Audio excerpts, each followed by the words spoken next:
이 복된 주일에 하나님께서 우리에게 허락하신 말씀 함께 보겠습니다. 사도행전 8장 1절에서 8절 말씀입니다. 그날에 예루살렘에 있는 교회에 큰 박해가 있어 사도 외에는 다 유대와 사마리아 모든 땅으로 흩어지니라. 경건한 사람들이 스데반을 장사하고 위하여 크게 울더라. 사울이 교회를 잔멸할세 각 집에 들어가 남녀를 끌어다가 옥에 넘기니라. 그 흩어진 사람들이 두루 다니며 복음의 말씀을 전할세 빌립이 사마리아 성에 내려가 그리스도를 백성에게 전파하니 우리가 빌립의 말도 듣고 행하는 표적도 보고 한 마음으로 그가 하는 말을 따르더라.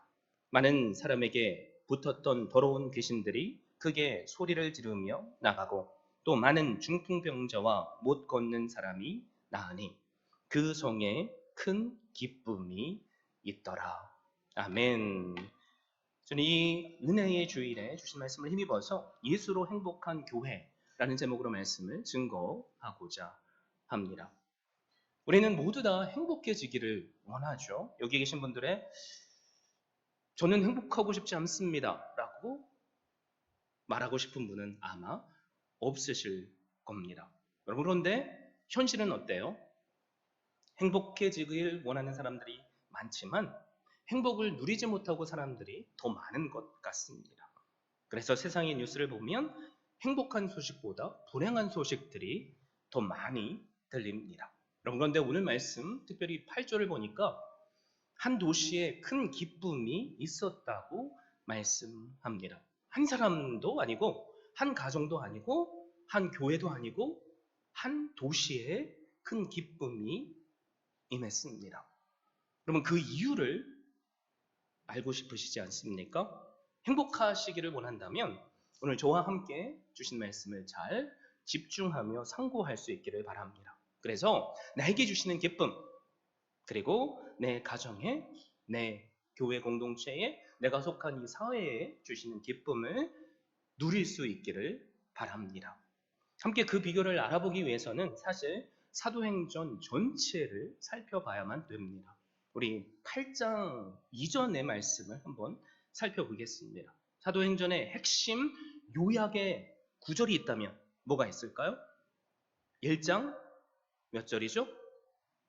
8절입니다. 제가 읽어드릴게요. 오직 성령이 너에게 임하시면 너희가 권능을 받고 예루살렘과 온 유대와 사마리아와 땅끝까지 이르러 내 증인이 되리라 하시니라.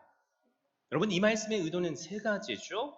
반드시 이 땅에 성령 하나님께서 임하신다는 겁니다. 그리고 두 번째는 성령이 임하면 우리가 권능을 받는다는 겁니다. 그리고 권능을 받으면 마지막 세 번째로 반드시 증인이 된다는 겁니다. 여러분, 이 짧은 한 구절에 동사가 세 단어가 나오죠. 임한다, 받는다, 그리고 된다입니다.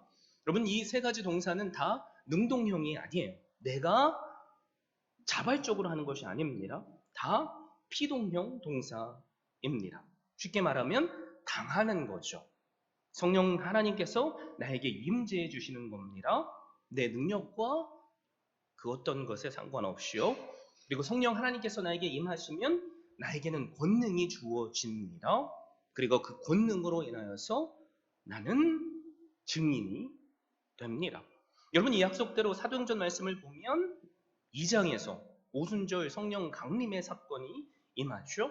성령이 모인 자들에게 불처럼 바람처럼 임하셨습니다. 그래서 단 한 번도 경험하지 못한 놀라운 기적과도 같은 역사가 일어납니다.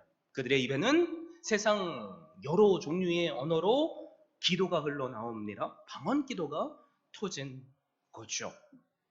그래서 내 귀로 하나님의 임재하심의 능력을 듣게 되고 내 마음은 불처럼 바람처럼 인하시는 그 성령 하나님의 은혜로 충만하게 되었습니다. 성령의 능력이 권능으로 임하신 거죠. 그러면 이제 한 가지가 남았죠. 나에게 오셨고 권능을 주셨습니다. 그래서 증인된 삶을 살아야만 합니다. 사도행전 1장 8절 말씀처럼 예루살렘과 온 유대와 사마리아와 땅끝까지 증인이 되는 거죠. 사실 이 제자들은 복음의 놀라운 증인이 되었습니다. 성령 받기 전에 그들의 모습은 무서워 두려워 떨던 자들입니다. 그리고 주님을 배반했습니다. 주님이 나와 함께 하시지 않으시니 과거의 삶으로 돌아가려고 했습니다. 그런데 그들이 변했습니다. 가장 첫 번째는 그들의 태도가 변한 거죠. 겁쟁이에서 담대한 사람이 되었습니다. 그리고 담대한 그 마음에 성령 하나님께서 임하시니까 그들의 입술의 말이 변합니다. 그래서 나를 주기로 했던 예수 그리스도를 십자가에 못 박았던 그 유대인들을 향해 나아갔고, 사도 베드로를 필두로 해서 그들은 입을 열어서 복음을 담대히 증거합니다. 너희들이 십자가에 못 박은 그 예수가 메시아다라고 선포합니다. 여러분, 그런데 성령 하나님의 놀라운 은혜가 임해요. 전에는 거부했던 그들이 마음에 거룩한 찔림의 역사가 생깁니다. 그래서 그들의 입술로 이런 고백이 나오는 거죠. 형제여, 우리가 어찌할꼬? 그런 그들에게 사도 베드로가 선포하죠. 오직 예수 그리스도를 믿으라, 회개하고 예수 그리스도의 이름으로 세례를 받고 죄 사함을 받으라. 이 선포의 메시지를 들은 그들은 자신의 죄를 회개했습니다. 그리고 세례를 받고 놀라운 성령의 임재를 경험합니다. 여러분, 성령 하나님의 가장 큰 열매가 뭐예요? 우리 모두가 누리고 있는 것이죠. 그것은 바로 구원입니다. 그런데 놀라운 사실이 뭐냐면 구원받은 자들에게는 기쁨이 임해요. 여러분, 이 시간에 우리 모두가 구원받은 증거가 기쁨으로 나올 수 있기를 바랍니다. 기쁘십니까? 아멘이십니까? 여러분께서 기쁘다고 하시니 저도 기쁩니다. 여러분, 이 기쁨의 역사가 일어나니까 그 입술로 고백되어지는 복음을 듣고 수천 명이 주님 앞에 돌아오게 됩니다. 셀 수 없는 허다한 무리가 예수를 그리스도로 영접하는 역사가 일어납니다. 그러자 교회 안에 놀라운 일들이 일어나죠. 믿는 자들에게 사랑의 교제가 넘쳐났습니다. 은혜를 충만하게 받으니 그 은혜가 사랑이 된 거죠. 그리고 입술에는 감사의 표현이 흘러나오고 서로 교제하며 떡을 떼고 모든 물건을 통용하기 시작합니다.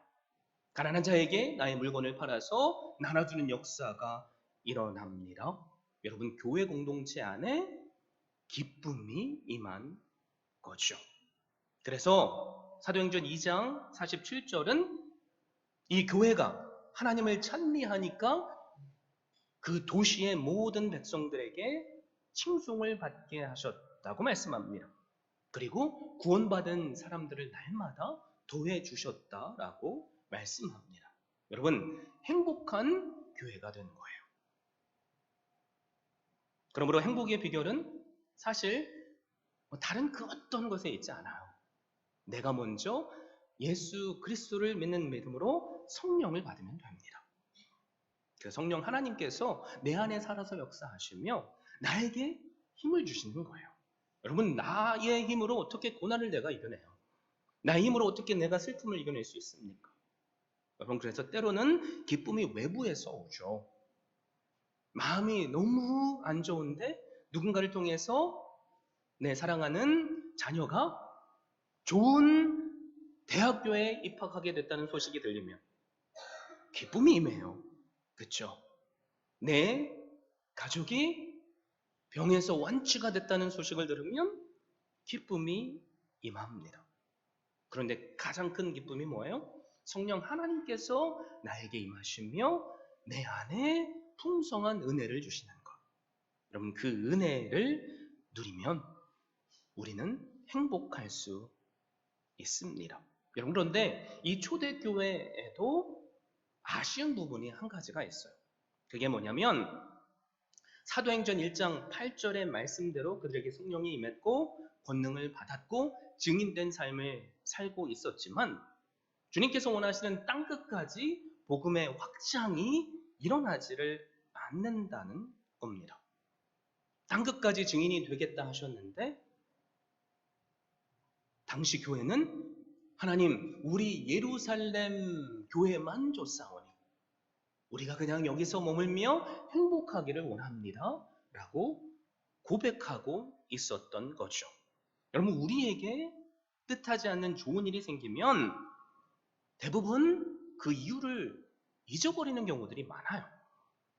또 다른 말로 표현하자면 현실에 안주하고 싶은 마음들이 우리에게도 다 있다는 거죠. 예루살렘 교회도 마찬가지였습니다. 그러자 교회 안에 이런저런 문제가 생기죠. 본질을 잃어버리면 증인된 삶을 살지 못하게 되면 교회 안에는 갈등이 언제나 생길 수밖에 없어요. 가부를 구제하는 일에 갈등이 생긴 겁니다. 사도행전 6장의 말씀이죠. 히브리파 가부들과 헬라파 가부들을 어떻게 도와줄까? 그 일을 감당하는데 헬라파 가부를 등한시하게 된 거죠. 팔은 안으로 굽는다고 뭐예요? 내 옆에 있는 내가 잘 알고 있는 과부들에게 더 많은 구제품이 가게 된 겁니다. 그래서 사도들의 요청에 따라서 예루살렘 교회는 7 집사를 세우게 되죠. 여러분 그런데 놀라운 것은 하나님께서는 이 갈등마저도 선하게 사용하셔서 예루살렘 교회의 조직과 체계를 정비해 주셨습니다. 사도행전 1장 8절 말씀처럼 복음이 땅끝까지 전해지는데 시스템과 체계를 바로잡게 해주셨다는 거죠. 여러분 그 중심에 있는 사람이 누군가요? 사도라고 생각하시겠지만 아니에요. 스데반 집사입니다. 스데반 집사는 초대 예루살렘 교회의 7 집사 중 한 사람이죠. 대표격이라고 할 수 있습니다. 은혜와 권능이 충만해서 나에게 주신 복음의 은혜가 너무 크기에 이 스데반 집사는 가는 곳마다 입술을 열어서 복음을 증거하게 됩니다. 여러분 예수님을 죽이려 했던 유대인들이 스데반을 볼 때 눈에 가시처럼 보이지 않았겠습니까? 그래서 이런저런 꽃들을 잡고 결국에는 스데반 집사가 모세와 하나님을 모독하는 말을 한다고 참수하고 공회에 세웁니다. 우리가 사도행전 6장을 보니까 스데반의 얼굴이 천사와 같았다라고 말하죠. 지금 죽을 위기에 처해 있어요. 그런데 왜 천사와 같습니까? 여러분 다른 데 이유가 있지 않아요. 그 이유는 성령 하나님께서 나에게 충만하게 임재하고 계시기에 그렇습니다. 그래서 담대히 그 입술을 열어서 이스라엘의 전체 역사를 아우르는 놀라운 말씀을 증거합니다. 그 핵심은 뭐예요? 하나님께서 너희와 이렇게 함께 하셨지만 너희는 결국 하나님을 떠났다는 거죠. 그러자 전에는 거룩한 찔림의 역사가 일어났던 동일한 그 백성들 가운데 거북한 찔림의 역사가 일어나서 스데반을 돌로 쳐서 죽입니다. 바로 그 현장에 사울이라고 하는 청년이 있었던 거죠. 평생 유대교를 향한 열심 하나로 살아온 청년. 이 청년이 스데반의 죽음 당하는 것을 마땅한 일로 생각했습니다. 그리고 이 사울은 우리가 잘 알고 있는 바울이 된 청년이지만 바울이 되기 이전의 이 삶은 믿는 자들을 핍박하고 잡아 가두는 행악자였습니다. 사울뿐만이 아니죠. 유대인들이 다 스데반을 죽이는 그 사건을 시작으로 교회를 핍박하기 시작합니다. 그래서 오늘 말씀해 보니까 스데반이 돌에 죽었던 그날부터 예루살렘 교회에 큰 핍박이 일어났다라고 말씀합니다. 핍박이 일어나니까 어떻게 해요? 살기 위해서 뿔뿔이 행복했던 교회가 흩어지게 되는 거죠. 여러분 그들의 마음에 어떤 마음이 있었을까요? 슬픔이 있었겠죠. 방금까지 누리던 그 행복을 완전히 빼앗겨 버렸으니 실망스러웠을 겁니다. 어디로 가야 할지 몰라서 이리저리 흩어지는 그들의 모습. 여러분 교회 안에 내가 때로는 감당하지 못하는 예상할 수 없었던 환난이 일어나기도 해요. 여러분, 그런데 그 이유 중에 하나가 뭐죠?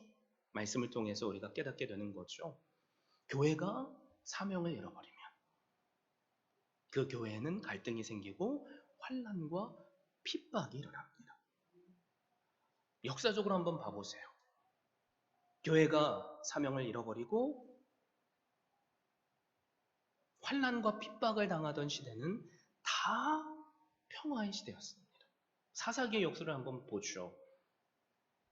평안한 삶을 살았을 때 그들에게 나타나는 특징이 뭐예요? 하나님을 스스로 저버리는 것. 그래서 하나님은 핍박을 통해서 그들로 하여금 자기 죄를 돌이키게 하셨고 하나님을 부르짖게 하셨습니다.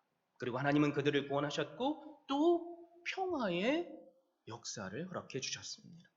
그 평화의 역사를 주님 안에서 누렸다면 또 다른 환난이 오지 않았을 수 있어요. 그러나 그 평안이 또 다른 환난이 되어버렸죠. 스스로 하나님을 떠났기에 그렇습니다. 우리가 잘 알고 있는 로마 시대도 마찬가지죠. 로마 시대에 교회를 향한 강한 핍박의 역사가 있었어요. 여러분, 그런데 핍박 때에는 교회는 절대로 무너지지 않았습니다. 그런데 언제 교회가 무너졌죠? 콘스탄틴 대제가 기독교를 로마의 국교로 선언한 그 이후부터 교회는 처참하게 무너졌습니다. 평안을 누리다 보니까 하나님이 더 이상 필요 없게 된 거죠. 여러분, 그런데 하나님은 그런 교회도 여전히 사랑으로 붙잡고 계셨습니다. 그래서 위기를 기회로 삼으셨고 교회가 교회되게 하시는데 사용하셨습니다. 말씀을 준비하면서 저는 제 자신을 먼저 봤어요. 제 삶을 돌아보니까 제 삶에도 왜 위기가 없었겠습니까? 여러분들도 마찬가지잖아요. 뭔가 좀 잘 되는 듯해 보이면 나도 모르게 제가 교만했던 모습들이 있더라고요. 그럴 때마다 하나님은 저를 불같이 치셨습니다.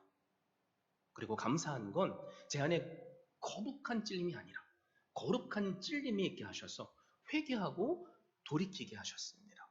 그리고 오늘 제가 이 자리에 있기까지 인도해 주셨습니다. 여러분, 우리의 교회의 역사도 마찬가지죠. 우리가 걸어왔던 지난 몇 년의 그 어둠의 터널. 그런데 그 어둠의 터널은 동굴이 아니에요. 끝이 막혀 있는 동굴이 아닙니다. 우리가 그 터널을 믿음으로 한 걸음 한 걸음 걸어가다 보니까 멀게만 느껴졌던 빛이 우리에게도 보이지 않습니까? 터널을 지나치면 밝은 빛이 역사하는 세상이 나오는 거죠. 그래서 얼마나 감사한지 몰라요. 혹시 우리 가운데 아직까지도 고난의 터널 가운데 개인적인 일이든 그 어떤 일이든 계신 분 계세요? 낙심하지 마십시오. 그 고난의 터널은 끝이 있습니다. 그리고 그 고난 뒤에 축복의 역사가 임할 겁니다. 그래서 우리에게 필요한 게 뭐예요? 말씀에 충만한 은혜를 받고 성령 충만하심의 은혜를 누리는 것. 감사한 건 하나님은 핍박마저도 사용하셔서 교회가 땅끝까지 복음의 증인이 되도록 하셨습니다. 그래서 사실 사도행전 8장 1절의 말씀은 1장 8절의 말씀의 성취라고 할 수 있습니다. 제가 읽어드릴게요. 그날에 예루살렘에 있는 교회에 큰 박해가 있어 사도 외에는 다 유대와 사마리아 모든 땅으로 흩어지니라. 핍박 때문에 도망갔는데 하나님은 그 핍박마저도 선하게 사용하셔서 뭐예요? 복음의 증인된 삶을 사시게 한 거죠. 우리도 때로 도망갔을 때가 있잖아요. 그런데 여러분의 인생을 한번 돌아보세요. 모든 것을 합력해서 선을 이루신 하나님이 지금 이 순간 나와 함께 하시지 않습니까? 아멘이시죠? 그 하나님이 우리의 삶을 주장하시고 인도하세요. 그래서 우리는 고난보다 환난보다 핍박보다 살아계신 하나님을 바라봐야만 됩니다. 말씀을 준비하면서 도대체 이 빌립이라는 집사님은 사도도 아닌데 목회자도 아닌데 전도사도 아닌데 아니 낙심할 수밖에 없었던 사랑하는 가족들, 친척들을 뒤로 한 채 뿔뿔이 흩어질 수밖에 없었던 그 과정 가운데 어떻게 하나님의 복음을 증인으로서 전할 수 있었을까? 그게 너무나도 궁금했어요. 여러분은 어떠세요? 만약에 우리가 빌립 집사님이었다면 우리도 도망가면서 지금 내 목숨이 경각에 달렸는데 만나는 사람마다 복음을 증거할 수 있겠습니까? 그럴 자신 있는 분 한번 손들어 보십시오. 손 들고 있는 사람이 저밖에 없네요. 사실 저도 자신이 없어요. 그래서 그게 너무나도 궁금했어요. 여러분도 궁금하시죠? 근데 사실 답은 하나예요. 제가 계속 강조해서 말씀드렸죠. 내가 하는 것이 아니라 성령 하나님께서 하시는 것이다. 그래서 우리에게 필요한 건 내 자신을 믿음으로 하나님께 내어드리면 됩니다. 그러면 성경의 말씀처럼 성령 하나님께서 우리의 육체를 성전 삼아서 우리 안에 내주하십니다. 그 내주하시는 주님께서 말씀의 역사로 권능을 베푸시고 우리로 성령 충만함으로 이끄십니다. 그래서 술 취하지 말라 오직 성령 충만함을 받으라 그러죠. 여러분 술 취하는 비결은 뭐예요? 내 육신을 술에게 내주는 거예요. 한 잔 한 잔 술을 마시는 거죠. 그렇게 내 육신을 술에게 내주다 보면 어떻게 돼요? 이제는 술이 나를 주장합니다. 그렇죠? 그런 경험은 혹시 안 해보셨겠죠? 그러면 어떻게 돼요? 이제는 더 이상 내 자아는 없어지고 뭐예요? 어떤 사람들처럼 실수하고 그 다음날 깨어나서 왜 이렇게 내가 어제 그랬지? 부끄러워? 이런 생각이 드는 거죠. 잘 알죠? 제가 성령 충만하심도 마찬가지예요. 여러분 내 노력으로 성령 충만이 안 됩니다. 그럼 어떻게 해요? 나 자신을 하나님의 말씀에게 내어드리면 되죠. 그래서 성경을 매일 묵상하셔야 돼요. 그냥 내 의지로 성경을 묵상하는 것처럼 보여도 술도 취하는 게 보더라인이 있잖아요. 그렇죠? 내 의지를 초월하는 순간 하나님의 말씀도 그때가 분명히 있어요. 그러면 이제는 더 이상 내가 내 안에 사는 것이 아니라 내 안에 하나님께서 사시는 것이 됩니다. 빌립이 왜 복음의 증거자가 될 수 있었을까? 하나님의 말씀에 내 자신을 온전히 맡기는 거죠. 그리고 또 다른 비결이 있어요. 맡기다 보면 내 안에 성령 하나님께서 주시는 기쁨이 임해요. 여러분 술도 왜 먹냐고 청년들한테 제가 물어본 적이 있는데 대부분 하는 말이 목사님 그거 마시면 기분이 좋아져요. 뭐 이렇게 얘기를 해요. 맞죠? 기분이 좋으려고 술을 마시는 겁니다. 그러는 것처럼 하나님의 말씀을 내가 묵상하고 또 영의 양식으로 삼으면 어떤 일이 일어납니까? 그 말씀이 내 안에서 충만하게 역사하셔서 우리가 그렇게 바라는 카라가 생기는 거죠. 기쁨이 생기는 겁니다. 이게 성령 충만이에요. 성령 충만은 다른 게 아닙니다. 그러면 놀라운 일이 이루어지죠. 여러분 빌립이 왜 사마리아로 도망갔겠습니까? 사마리아 땅은 유대인들이 상종도 하지 않는 땅이에요. 과거 북이스라엘이 하나님께 범죄했을 때 아시리아, 아수르라는 나라를 하나님께서 징계의 도구로 사용하셨고 멸망시키셨어요. 그런데 아수르가 어떤 정책을 폈냐면 식민지의 백성들을 다 이리저리 이주해서 섞어버리는 겁니다. 혼혈 정책이죠. 그러면 뭐를 잃어버려요? 국민성을 잃어버리죠. 아이덴티티를 잃어버리니까 얼마나 다스리기에 좋겠어요. 이 사마리아 땅이 바로 아이덴티티를 잃어버린 유대인도 아니고 외국인도 아닌 뭐예요? 혼혈의 어둠의 역사의 산 증거의 장소입니다. 그래서 유대인들에겐 그들은 동물보다도 천지를 받는 존재들이에요. 그런데 빌립이 그 땅에 도망을 갔습니다. 왜 그랬을까요? 다른 이유가 없어요. 그 이유는 하나입니다. 살고 싶어서. 내가 사마리아로 도망가면 유대인들이 이 땅은 상종도 안 하는 땅이니까 나를 잡으러 안 오겠지? 이런 마음으로 간 거예요. 그런데 그 과정 가운데 성령 하나님께서 놀랍게 역사하시니 내 안에 있는 기쁨을 가지고 나에게 허락하신 그 기쁨을 복음으로 증거하게 됩니다. 그러자 어떤 일이 일어나죠? 표적이 따라오죠. 여러분, 표적은 왜 따라올까요? 복음을 증거하는 증인으로 살기 때문에 따라와요. 여러분의 삶에도 하나님께서 행하시는 표적을 경험하고 싶으신 분 계십니까? 그러면 복음의 증인으로 사시면 돼요. 만약에 빌립이 예루살렘에 계속 머물러 있었다면 이런 표적들이 일어나지 않았을 겁니다. 사도 바울이 복음을 전하는 그 선교지에 가지 않았다면 이런 역사가 일어나지 않았을 거예요. 사도 베드로가 안진뱅이를 일으켜 세운 것도 어느 자리에 서 있었기 때문이죠? 복음을 증거하는 자리에 서 있었기 때문입니다. 그렇죠. 놀라운 복음에 함께 뒤따라오는 표적의 역사가 일어나니까 빌립의 복음의 증거에 귀신들이 쫓겨나는 놀라운 일이 이루어집니다. 그리고 불치병들이 치유되는 놀라운 역사가 일어납니다.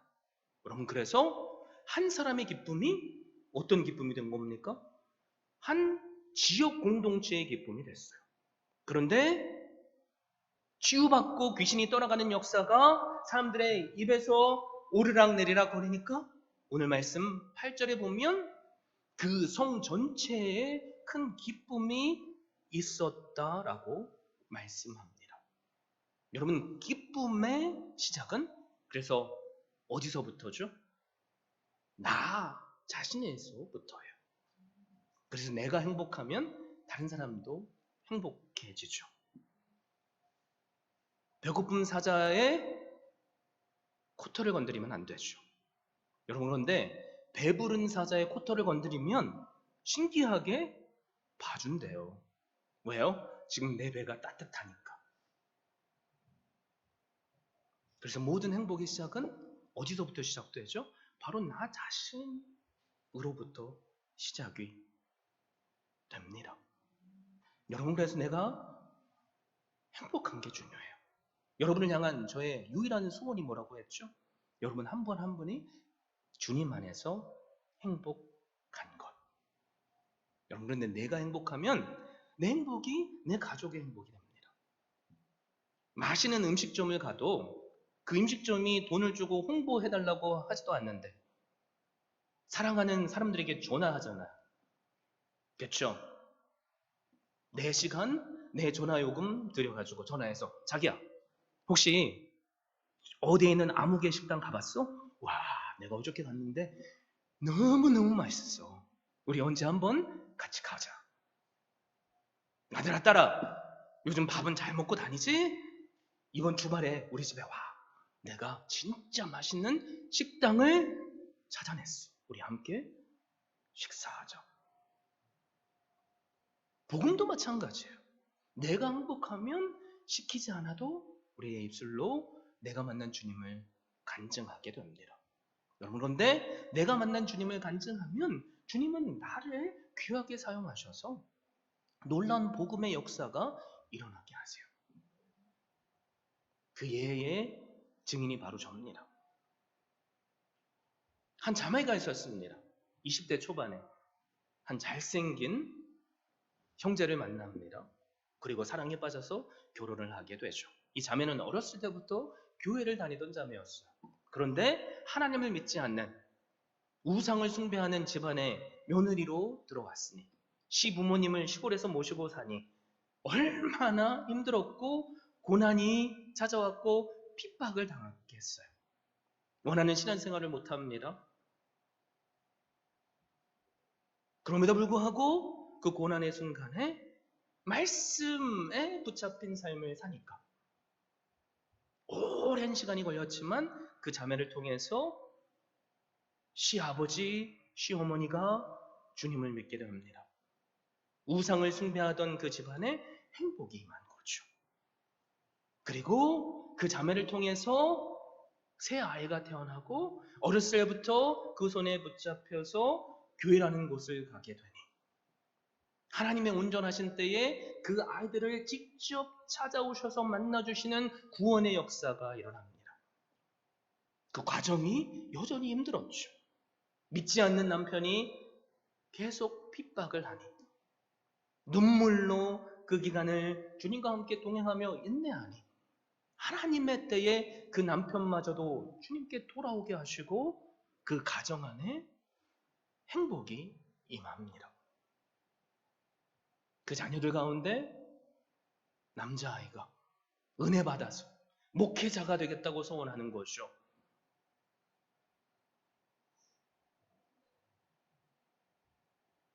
신앙을 하면서 한 자매를 만납니다. 믿지 않는 자매인데 하나님의 말씀을 복음을 삶으로 전해주니까 그 자매가 주님을 믿게 되고 또 가정을 꾸리게 되고 두 아이를 낳고 행복한 가정을 꾸미게 됩니다. 그리고 결국엔 이 자리에 제가 서 있는 거죠. 여러분, 제 이야기예요. 한 사람이 복음에 붙잡힌 바 되니까 그 가정이 구원을 받게 되고 그 자녀가 구원을 받게 되고 그 자녀의 가정이 복음에 붙잡혀서 행복을 누리게 되는 거죠. 사랑하는 성도 여러분, 하나님은 뜻하신 바가 있어서 저를 이 자리에 세워주셨어요. 그러면서 요즘 말씀을 묵상하며 기도할 때마다 하나님께서 왜 저를 이곳에 보내셨는가, 그거를 조금씩 더 또렷하게 깨닫게 됩니다. 하나님께서 이 부족한 저라도 사용하셔서 여러분 한 분 한 분이 행복하셨으면 좋겠어요. 말씀에 충만한 은혜를 누리셔서. 그리고 그 여러분 한 분 한 분이 말씀의 행복을 누림으로 여러분 때문에 믿지 않는 내 가족이, 내 이웃이 주님 앞에 돌아올 수 있기를 바랍니다. 그리고 여러분의 자녀가 하나님의 말씀 안에 굳건히 서서 가정을 이루고 주님께서 허락하시는 행복을 누리며 살 수 있기를 바랍니다. 여러분, 그 일이 누구를 통해서 일어난 거죠? 한 사람을 통해서. 그 한 사람이 바로 제가, 그리고 여러분들이 될 수 있기를 바랍니다. 우리네 인생도 고난이 불청객처럼 찾아올 수 있어요. 때로는 이해가 되지 않아서 하나님, 왜 이런 일이 나에게 일어났습니까? 라고 고백하고 싶을 때가 분명히 있을 겁니다. 여러분, 그런데 그 고난의 순간이 믿는 사람들에게는 하나님의 기적을 경험하는 순간이 돼요. 요셉이 형들에게 발려가서 그 고난 가운데 기도했을 때 성경은 뭐라고 말씀하죠? 하나님께서 함께 하셔서 형통케 하셨다고 말하죠. 또 다니엘을 보세요. 다니엘이 던져진 사자굴은 하나님께서 함께 하시며 그 사자의 입을 틀어막으시는 기적의 장소입니다. 누군가에게는 골리앗이라는 존재가 두렵고 떨 수밖에 없는 존재지만 다윗에게는 이 골리앗이라는 존재가 바로 왕이 되게 하시는 지름길이었습니다. 혹시 우리 가운데 지금 이 순간 고난의 터널 안에 계신 분 계십니까? 그 고난의 터널 끝에 빛으로 계시는 주님을 이 시간 만날 수 있기를 바랍니다. 혹시 지금 이 순간 그 어떤 이유에서든 말씀에 충만한 은혜를 누리고 계신 분 계십니까? 많은 분들이 저에게 그런 고백을 하셔서 제가 얼마나 기쁜지 몰라요. 그런데 그 어떤 이유에서든 사탄은 그 기쁨을 우리로 뺏어가려고 할 거예요. 절대로 빼앗기지 마십시오. 그래서 나 한 사람부터 행복하게 하시며 또 내 가정을 행복해 하시는 은혜, 더 나아가 내가 속한 이 교회 공동체를 행복하게 하시는 은혜, 이 사회를 행복하게 하시는 은혜 누리시는 한 분 한 분 되시기를 예수 그리스도의 이름으로 축원드립니다.